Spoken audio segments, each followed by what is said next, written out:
I'd like to take up the word surplus. So we're talking about anything more, the excess. So the surplus are those statements that we're just talking about, which are developed as what you believe to be commentaries that have fruitfulness or meaning about your situation at hand. It's stories that you're giving to yourself which have really no meaning to the fact that is in front of you. So what you find is that you get yourself into more beliefs, that you're creating more beliefs that you have to contend with, which are truly false beliefs, because as you create layering of these beliefs, you find yourself projecting into the time, place, and circumstance that doesn't exist. You find yourself in the future again, and in this problematical space, which is uncreated, and it's only a probability, and you're treating it as though it is a fact of now.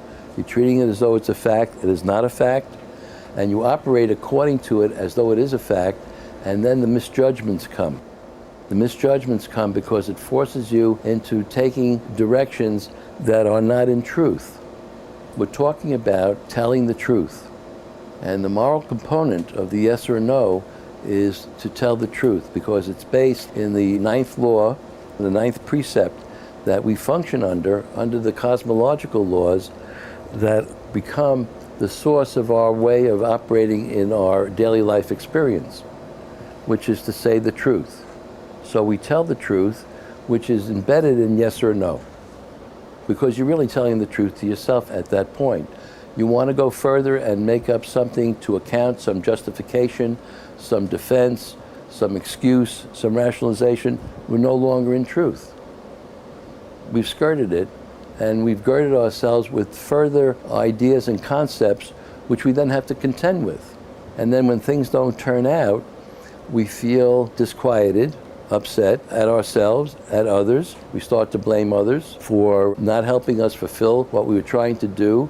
We condemn ourselves, we become judgmental about ourselves, we put ourselves down, we torture ourselves, and we are constantly then creating from that an emergency state for us, which makes us feel unworthy.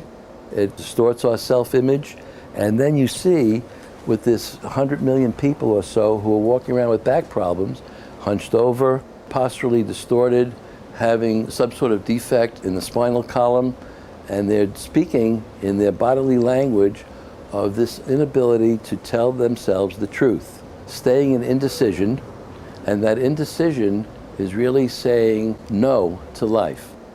It's really saying no to life, and it's considered to be, in the tradition, a committing of partial suicide by not taking that decisive step to say yes or no. Living in this indecision then is a lying to ourselves. And the consequence of the lie on the physical level, on the moral level, on the social level, mental level, emotional level, as you can see, is enormous. That simple statement of yes or no. What we find is that when you say yes or no, not only do you feel unburdened at that moment and a sense of relief, but shifts begin to happen not only in you, but in your relationships to others. Because something happens when someone hears you tell them the truth. Something happens when someone hears you tell them a fabrication or an explanation or some sort of rationalization. Something different happens, and there's a change in the relationship, and what can take place is a disrespect, a non-trusting of your motives, and so on. So all kinds of disturbances begin to take place out of the yes or no change to a yes and no. Everybody here and everybody listening to this program probably has had to deal with this yes or no, yes and no situation. And we started off by talking about how the life force is constructed according to a direction of living under the aegis of our spiritual creator.